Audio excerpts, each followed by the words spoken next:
Hello and welcome to my daily vlog number 10. Thank you so much for tuning in, and thank you for everybody that watched yesterday. Told you a little bit about myself. We're going to keep today's really short and simple because I'm running behind on everything today and I'm going to the movies. I'm going to go see Creator. Anyway, as you know, or you may not know, I went and visited the American Military War Cemetery yesterday in Cambridge. It was great. Anyway, so before I go any further, there were some questions on YouTube that I hadn't had a chance to answer. One is from Angie, and I just want to make sure to be really nice. Angie's great. Thank you so much for your comments, Angie, and I want to make sure I answer those questions, and I will do more tomorrow. I'm just going to make this quick today.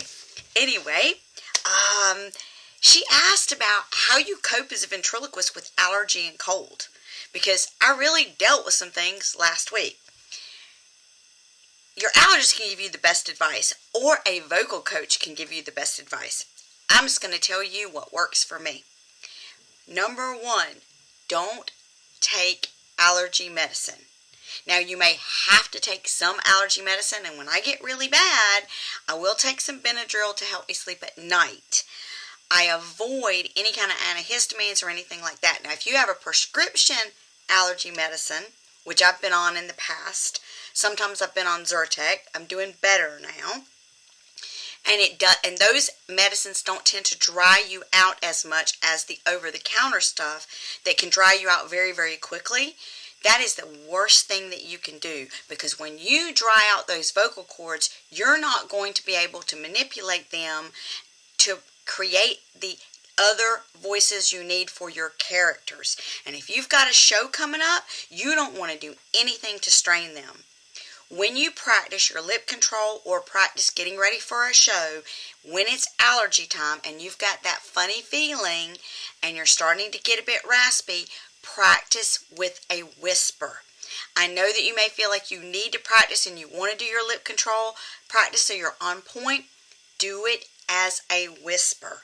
Try to avoid telephone conversations and as many conversations as you can. And bribe your children so you don't have to yell at them. That's the best way to do it. If you're coming down with something, it's the same exact thing. If you think you're coming down with something and you start getting that soreness in your throat, you're not sick. You still need to do the show. You need to gargle as many times as you can with salt water to make sure it holds it at bay as much as you can. Also, allergies, that scratchy feeling, hot liquids, and if you can, with your calories, your meal plan, whatever, add some sweet honey, something to give that. I do a lot of sugar-free hot chocolate and a little bit of honey and lemon in the tea. Just keep it coated as much as you can. There are some things that you can get. There's some I think it's called throat coat. It's like a instant tea type thing, warm thing that you can drink. I think it tastes horrible. Some people like it, but it works. What you'll find is that if you really look after yourself, you'll do the show.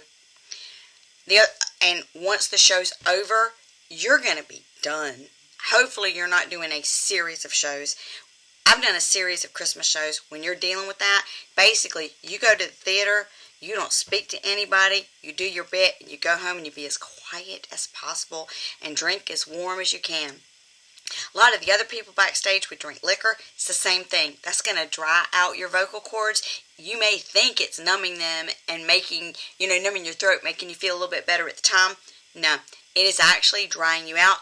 Avoid alcohol as much as possible.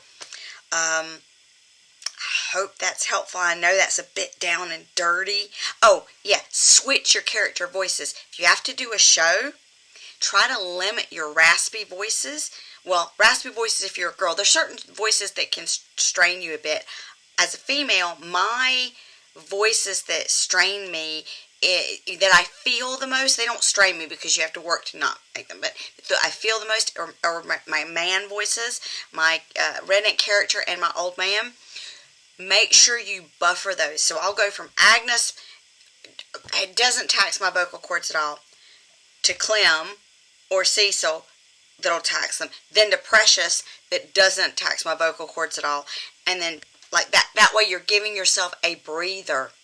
I hope that was helpful. Tomorrow, because I have been asked some other questions, we are going to do either a new question, or I will show you Clem, my redneck character, and go over his character profile. One last thing. I went to see The Exorcist Believes. It's a waste of money. I'm glad I had a discount ticket. That's all I'll say. I'm probably going to do a review with a puppet tomorrow. Anyway, thank you so much. I'll see you tomorrow.